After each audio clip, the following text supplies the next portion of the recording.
Hello, TCG and Lorcana enthusiasts, and welcome to part 4 of our color discussion, where today we are looking at Ruby. So without further ado, let's start it out with Ariel. Anyways, she has evasive. Again, the two colors that have the most evasive characters right now is Emerald, Ruby. And I will say you can still build a very good evasive strategy using these two colors. Ruby being a very good control color and Emerald being a very good nuisance color. Plus, not mentioning there is a location in Ruby now that gives stuff evasive. So overall, just another reason to kind of put together an evasive deck, especially because I think a lot of these cards are very relatively cheap. And this is a relatively good deck because of that evasive nature. So Ariel, evasive and inspiring song. When you play a song, chosen character of yours gains evasive for next turn.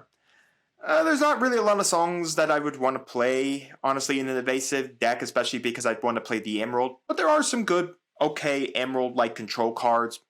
And we do have some really good Ruby cards like Teeth and Gnash to deal with like board presence and stuff. But not a bad card. It does give something evasive as well. So giving something evasive for the start of your next turn is really nice to protect it as well. Then we have Billy Bones, just a vanilla 5-drop 6/5. Captain Hook. Nemesis, during your turn, whenever this character banishes another character in challenge, raid this character. He can't quest for the turn. So basically, we've seen this before, where a lot of Ruby characters are about challenging and then restanding. Again, that all goes back to kind of a deck strategy you could do with the Queen of Hearts, who draws you a card whenever a character's challenge. And then that goes with where is the big tiger? There he is. Shira Khan, whenever one of your other characters challenges another character, gain a lore. So in essence, you could build using now this Captain Hook once again, because again, he can challenge twice, he just can't quest. So again, you get another challenger to go with Shira Khan and the Queen of Hearts. And then Man to Man, he basically removes all of Peter Pan's evasive ability. All the green Peter Pans we have from Chapter 1, and I believe we have a Peter Pan from, yes, Into the Inklands, Emerald, all have evasive. Peter Pan just loses evasive and he can't gain evasive. Also, this is all any named Peter Pan. So I would suppose like Peter Pan's Shadow would be the same thing, and that has evasive as well. So it'd probably lose it there as well. So he's really nice to harm Peter Pans. So if you saw like a Peter Pan archetype come into fruition, this is not actually a bad thing because it would remove all of that Peter Pan evasive ability, which is nice. Della Duck, she's just got Reckless. Again, we've seen what Reckless does. It is nice that it's a 2 Reckless. Again, it must quest and it must challenge if able. So just another Reckless beat sticker on the board. So overall, pretty nice. We have Hey Hey, once per turn when this character moves to a location, each opponent loses 1 lore. If you wanted to play some kind of lore control, it's not bad. We got the Hydra. Whenever this character is dealt damage, deal that much damage to chosen opposing character. So in essence, think of it like the aspect of what the Hydra is. The Hydra is the mythological beast that if you cut off one head, another 2 heads will grow back in its place. So in essence here, it's a really good control card because you could again use it with Shira Khan and the Queen of Hearts to bash something in, and then you can do that same amount of damage to something else. So anyways, whenever this character is dealt damage, now the big question will be, is that stating that if it's getting hurt, like you can do like Teeth and Gnash against this thing to do something 2 damage, and then you could use that Teeth and Gnash ability again because it got dealt 2 damage to deal 2 damage somewhere else. You could do that as well, or the fact of the matter is, if you use it in a challenge, it survives, then you could use that much damage again. That would be the question to ask. The way the card is wording, I could see that. So, not a bad card. I don't think it's all that good. Again, the best 3 legendaries out of here are definitely Ursula from Emerald, Robin Hood from Steel, and Jafar from Amethyst. Those are really good. I could see this as being some kind of like niche card you want to put in like a Ruby just control deck. I guess you could also put in with the Amethyst cards that now allow you to move damage around as well, but still not the greatest legendary out there, but I could see some future use of it in the future. Now, this legendary, this is actually another good legendary, Jim Hawkins. This is it. Whenever you play this character, you may play a location with 4 costs or less for free. There's a 4-cost location in Ruby, that's the ship from Treasure Planet, that I think gives stuff evasive, and I believe it also gives a rush. I can't fully remember. But then also, he just gets to move that location for free. So really, really nice. You could play him with the Amethyst stuff to put him at the Queen's Castle because it's 4 cost. If you wanted to play something with Emerald, I believe like Fang, which gives you Ward and Evasive, is a 4-cost location. But either way, just very, very good card because at a 5, you can drop it to drop a location and he moves that for free. So just very good overall. We got another 𝐔𝐻𝐾𝐄. It's a vanilla. Then we have the Kakamora. Whenever you play this character, each opponent loses 1 lore. Again, just a nice, really good card if you kind of wanted to play like a lore control Ruby strategy. There is, because we have Shere Khan who does it. There is, oh my gosh, what's the fox from Peter Pan? The guy that if anytime you play a Floodborn, okay, yeah, Honest John. Whenever you play a Floodborn character, your opponent loses a lore. So there is a strategy coming on of this idea of do something, opponent loses a lore. So I could definitely see some strategy behind that. Definitely. I mean, we have 𝐒𝐻𝐻. Once per turn when this character moves to a location, he just gains a lore. So I mean, you could do like a location spam using with 𝐔𝐻𝐾𝐄 to like move him to locations, and with many different locations having very good abilities behind them. Fang giving evasive and ward, putting 𝐒𝐻𝐻 behind that would be really good. Again, 𝐔𝐻𝐾𝐄 has the field that gives evasive to your guys. You can do that as well. So I really think there could be some use behind a deck that just strategy of stripping your opponent of their lore and basically just that. And I believe we have some lore stealers in here as well. Aladdin is a lore stealer. Aladdin is a lore stealer. I'm not sure if there's like any other character. Oh, Rapunzel's a lore stealer. I forgot about her. I think even the Shift Scar from set 2, yeah, steals lore. During your turn with this character banishes another challenge, you may ready this character. Okay, so that's not it. But still, I mean, you can literally just steal lore. I could definitely see it as like a steal engine, playing all the steal engine cards so you can play even more control stuff so you can do early damage and then finish it up with all your guys. So there really is like a lore control deck, I think, brewing now. And then we have Madame Medusa. She basically, in my opinion, takes the place of Lady Tremaine. Now, I think they're both kind of in the playhouse of like who is better, Lady Tremaine or Madame Medusa. So Lady Tremaine is a 6 cost as well. She's a 3/4. Madame Medusa is a 4/4. Madame Medusa doesn't have a shift where Lady Tremaine does. And whenever you play this character, each opponent chooses and banishes a character. So it just banishes anything off the board. Now, your opponent gets to choose what they banish. Madame Medusa only banishes characters with 3 less power, but there are ways to actually reduce power. Like 𝐾𝐒, for instance, gives -3 power to the entirety of the board, the shift 𝐾𝐒. So you could do that, play down Madame Medusa. It'd probably have to be like next turn, or I'm not sure if you could do it that same turn. Amber does have a lot of ways to like reduce attack power off of characters, like the Beast's Mirror or Rage or stuff like that, where you can reduce like the power of a character. So you could then go Madame Medusa over it and select it as your target because it will have the -3 power to it and then knock it out. In my opinion, both cards are very good, but I've seen a lot more Ruby strategies playing Madame Medusa than they are playing Lady Tremaine. Both are still very strong. Both are still very good. I just think Madame Medusa has more staying power right now because you get to select what gets knocked off. That's 3 or less, where Lady Tremaine is like your opponent gets to choose. So if they could choose a character that's already resting and they no longer need, instead of the big important character they're holding on to. Next up, we have a couple of new Mauis. This bird Maui has Reckless like our original 5-drop Maui, but the problem is he doesn't have Rush. And then in Mabele, whenever a character of yours named 𝐒𝐻𝐻 quests, this character gets +1, loses Reckless. So really it's nice because you could combo with any 𝐒𝐻𝐻. You could combo with the Amber 𝐒𝐻𝐻. You could combo with the Ruby 𝐒𝐻𝐻. So you can do anything like that to remove that Reckless and just kind of gain that lore. I really don't think it's all that good. I still feel like the best Maui is still the 5-drop from Chapter 1. Maui Whale, this mission is cursed. This character can't ready for the start of your turn, which kind of sucks. I got your back. You can pay 2 to ready this character. You can't quest for the turn. I don't think this card is good. Even at an 8/8, he's a 7-drop. Now, maybe if he was a little cheaper to play out and still had this character can't ready for the start of your turn, and then had to pay the 2 to ready, but he can't quest, I think would make him just a little bit better. At a 7-drop that you can't like do much with unless you pay 2 to restand him. I mean, you can pay 2 for as much as you want. That's the thing about it. It's like, you could pay 2, ready him, pay 2, ready him, pay 2, ready him, and swing, swing, swing, swing, swing. I don't see a lot of decks really being able to utilize this. I think there will be decks maybe in the future if you could like mitigate this somehow, but as of right now, I think the 2 Mauis are not all that good. If you're still going to play anyone with Maui right now, in my opinion, it's going to be the 5-drop Maui from Chapter 1 that has Reckless and Rush. We got another Milo here. While this character is at a location, he gets +2 power. So basically, he goes to a 4-2.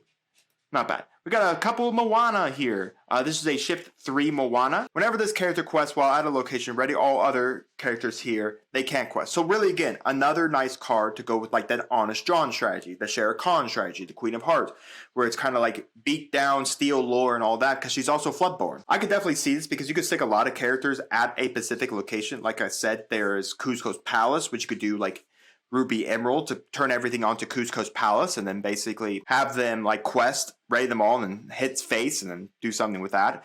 Honestly, you could do it with the locations we have in Ruby. So overall, not a bad card in my opinion. It actually is pretty nice because of the fact of the matter is, again, the 𝐿𝐷𝐾𝐿, Honest John, Queen of Hearts, like this smash face style strategy is not all that bad. I'd say you probably want to still use the Amethyst engine just because you could then use like Pinocchio to rest stuff so that you can go hit over it. But what you definitely do first with any type of card like this is that you would quest with all your guys at the location. Then you would quest finally with Moana and then you restand everything. Think of it like the Moana from Amber. The 6-drop Moana from Amber that goes into Princess. That's exactly what you do. You quest with all your princesses. Then you quest with Moana, restand all your princesses. Then they can all just go and smash face. Really, that's what this Moana is doing. In essence, it's kind of just mirroring what we have for Amber. We got a 4-drop Vase of Moana here. Nothing overly important. 3/4, quest for 1. We got a vanilla Nutsy 2/3, quest for 1. There is a card that goes with Nutsy, and it's right down here with Trigger. Overall, just another vanilla. We got Peter Pan. He does have Rush, and while you have a character named Tinkerbell in play, this character gets +2. So in essence, you want Tinkerbell. Forgetting, I don't think there's a Tinkerbell in Ruby, but we do have Tinkerbells in Emerald, and I think Steel got a Tinkerbell as well. I know Steel has a couple of Tinkerbells, so I mean, you could play like Ruby Steel Control and put this Peter Pan in there that, again, get that control, especially because he has Rush, and he does quest for 2, so not bad. Again, he's only really good if you have Tinkerbell. So if you're not playing a deck with any form of Tinkerbell in it, he's not going to be overly good. Then we have a 4-shift Peter Pan. By the way, this is really cool. I think this is maybe the first art that has this, where we have one card here where you can tell this is Peter Pan attacking Captain Hook. And then this is Peter Pan's side of the card attacking Captain Hook. I think this is the first time we've had a card like this, which is actually pretty neat. The fact of the matter is, like, it's 2 cards together, which is actually really neat. He's a shift 4 over Eddie Peter Pan. He's a god of Ace, and whenever you challenge as a pirate character, this character takes no damage from a challenge. So again, it kind of goes with the same idea with Rafiki, where if he challenges hyenas, he takes no damage. Peter Pan challenges pirates, he takes no damage. Only if we start seeing strategies where there's like pirate tribal or hyena tribal, then this will really come in play. I mean, we'll probably see that sooner or later.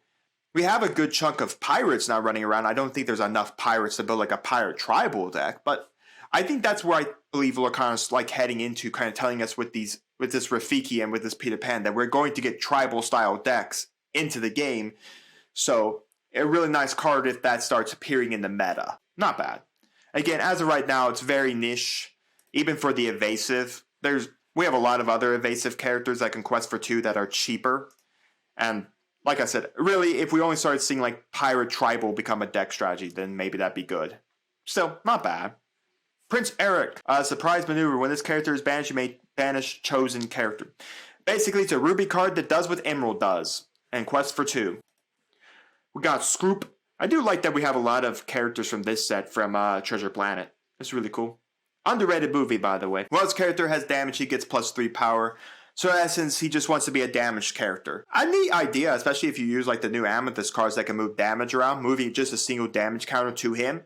Then just getting like he becomes like a 5/5 or a 5/4 at that point, but still not bad. Again, not a bad strategy. Again, if you wanted to go like 𝐿𝐷𝐾𝐿 beat down. So, not bad. Again, probably a little bit of power creep at this point right here for Ruby. We got a 2-drop that quests for 3. Now, again, it's a 2-drop that quests for 3 on a 1/1 body. I wouldn't call it over power creep, but at least for the turn following after it swings, or a quest, that's a little bit of power creep. A little bit.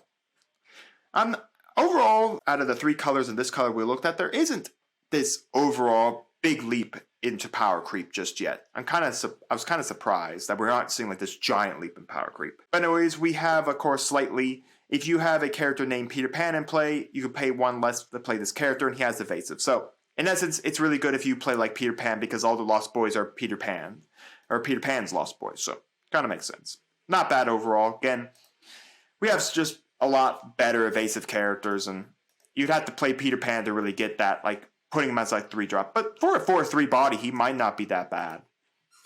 We have a Stitch that has Rush here, so overall 3/1 for Rush. I mean, if you need to take something out, it's still not bad. Trigger, your character's name Nutsy, get +1. So what's really nice is you could play like a bunch of Nutsies because they have 2/3. And then play a bunch of triggers. You want to play them together in a 4/4 package, because then if you have a bunch of triggers that are doing nothing there, your opponent can't deal with them. If you have 4 triggers, your Nutsies are getting 4 lore a turn, and they already have 1 naturally. They go to 5 lore. Like that's, of course, if your opponent doesn't deal with them, in which plenty of decks right now have ways to deal. But it could be fun. It's a neat idea, because again, he just kind of wants to be there to be the threatening of the 3/1, and then just give your Nutsies who actually want to be the quester a little bit more lore, so a little bit of rush there, which isn't bad. Then we have Wimby Vanderquack, 3 cost, 3/4, quest for 1, vanilla. So that is it for characters. Now on to actions and songs. Dive Bomb, banish one of your characters with Reckless to banish chose character with power less than that character. So I think that's actually a pretty neat effect. I don't think it's all that good yet. I haven't seen many Ruby decks play it just yet. But you could do this like on Maui. Maui has Reckless, like the 5-drop Maui, and he's bashed through everything, but there's a character on the board with, say, 5 power, but he's standing, and maybe you don't want it on the board. You could go Dive Bomb to knock out that Reckless Rush Maui, and then you can knock out that character. And if it's already like 1 point away, what's the purpose of leaving it on the board for your opponent to knock out? Instead, I'd rather knock it out and do something more with it. So I could definitely see something with this card for sure.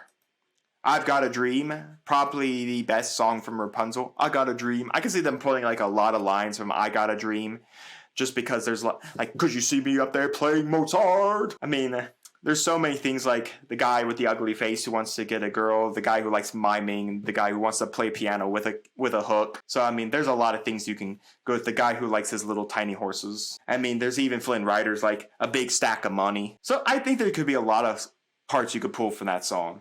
Anyways, it's a cost 2. Anyone that's cost 2 can sing the song for free, or you got a singer 2, blah. You know the drill. Ready chosen character at your location. They quest for the rest of the turn. Gain lore equal to that location's lore. So it's really nice. So if you're at like a location with 2 lore tied to it, again, you can quest. Then you can use this card or sing it from someone and restand that character. Again, the fact of the matter is that they can't quest for a turn doesn't mean much. It just means that they can actually sing this as well. So you could ready a chosen character, they can't quest, but then you can have them sing because they just can't quest. They can still sing. Well, that's another thing you can do is then you can sing this, then you can claim another lore from that location, just giving you more lore and restand another character. So in essence, if you need to still like bash face, or you need to protect the character by standing them up, that's not all bad. So I think it's an okay song. I don't know if it's great right now, but I think there are potential for the song to be really good. Then we have On Your Feet Now. Ready all characters and deal 1 damage to each of them. They can't quest for the rest of the turn. I think there's better ways to restand characters right now than dealing a damage to them. Yeah, well, we do have Scroop who wants to be damaged so that he can go do things. Personally, we have Moana that can restand. We have I've Got a Dream that can restand. We have other characters that can restand themselves. So I don't know if you want to go dealing 1 damage to yourself just to restand your characters for a 4 cost. But really, if you needed to like restand your stuff and swing more face, or you need to restand to protect it, it's not horrible. Just know that 1 damage is is kind of scrupulous on you too. You just got to be cautious of the fact that you are dealing 1 damage to yourself to restand. So, while I think we have much better cards to restand, it's an okay one. We got Voyage. Move 2 characters of yours to the same location for free. I think that's actually pretty nice. Now, I haven't seen a lot of decks playing this, but I mean, if locations became more and more prominent throughout meta, throughout, say, set 4, set 5, through set 8, I think there could be a really good thing, especially if you need to move guys' locations. Heck, this is really good with this Moana because the fact is she just restands everything. So you could play 1, go for all, put a bunch of guys at a single location, have Moana restand them all, and then you can just, they can't quest, yeah, but at least they're readied, which is pretty nice. So I can see some applications for this, definitely. As of right now, it's okay, but I can definitely see some applications for it. Now, Maui's Fishhook is seeing a lot of play in Amethyst Ruby decks. So while you have a character named Maui in play, you can use these items Shapeshift ability for free. Now, if you don't have Maui, that's perfectly fine. Typically, the Mauis that, again, Amethyst Ruby decks are playing is only the 5-drop Maui from Chapter 1. So you have Shapeshift, you pay 2, you can choose one of the things. Either a character gets evasive to start next turn, which protects it, again, unless you're playing a opponent who has evasive strategy in their deck, or you can give a chosen character +3. Most people, I believe, are playing for this evasive strategy, where basically they're kind of using it to protect the cards they want to protect, like high lore questing guys. Or, in essence, if you need to play control, you can give something evasive so that you can go smash into it. Or you can give 3 power. So, either way, I think this Fishhook is actually really good. It's seeing a lot of play right now in Amethyst Ruby decks, and I would definitely play it in like a Shere Khan, Queen of Hearts, like lore control to board control deck strategy. Just because this gives me the ability to be evasive, and it does could give my characters +3 power for the turn, just giving that extra oomph to punch over something. Really good. And then you have Sumerian Talisman. During your turn, whenever one of your characters is banished in a challenge, you may draw a card. Again, just a really nice card, especially if you're going to play like a Shere Khan deck where you're going to be challenging, where you're going to be punching stuff and your stuff might be disappearing, where Queen of Hearts gets you to a draw. This gets you another draw, which is really nice. Now to our locations. We got our generic location, 3-drop Agrabah, 5 will, gives you 2 lore, pay 1 to move a character here. The Jolly Roger. It's a 1 cost to play it, 2 to move here, 5. But anyways, all your characters here just gain rush so they can attack the turn they come in, which is pretty nice. And all your pirates can move here for free. Much like the sorcerer's place from Amethyst, so I can have all your brooms move there for free. This just moves all your other guys for free. So if you're playing a pirate strategy, this is a very good card here because then all your pirates can rush in and knock out stuff for the turn. And then finally, probably the best location out of Ruby, the RLS Legacy. This is, of course, the ship from Treasure Planet that soars across the sky. I don't know how exactly they breathe on this ship.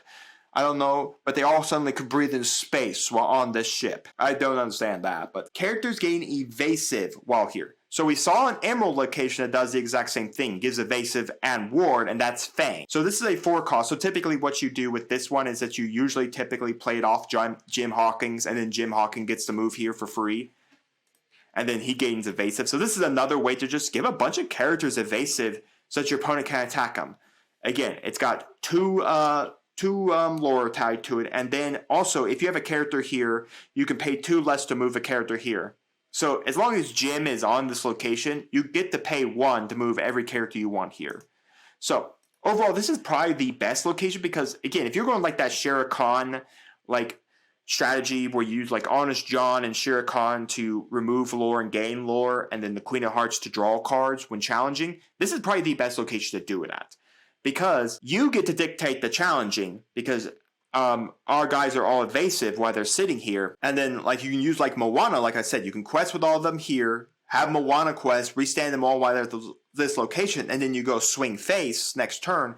And because they're all evasive, unless our opponent is playing Ruby or Steel to deal with our board presence, they're perfectly fine. Now, this will have to push our opponent to attack it, but at 8 will, if they don't have a lot of big attackers, we survive. And our guys are all evasive for an entire turn. If our opponent can't even attack them and they have to swing at this location and knock it out first, and then swing at our guys, but they spent all their attacks to knock this out, then next turn we just quest again, Next turn, we just simply just go smash face with the Shere Khan ability, gain some extra lore, and we win.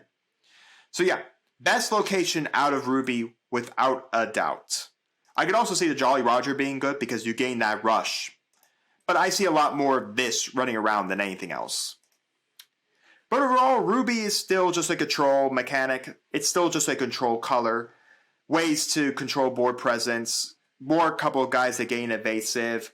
So a really good location in the legacy. Yeah, Ruby's just Ruby. It's just a control strategy. But with that said, let me know down in the comments all your thoughts on the Ruby cards. What deck strategies have you picked out? Which cards do you think are the best? What is your overall thoughts on the Ruby color from Into the Inklands? And while you're commenting, do make sure to like the video, subscribe to the channel, and ring the bell so you can notify when my videos go live for you. And we'll see you here next time on Mama Dragon's TCG.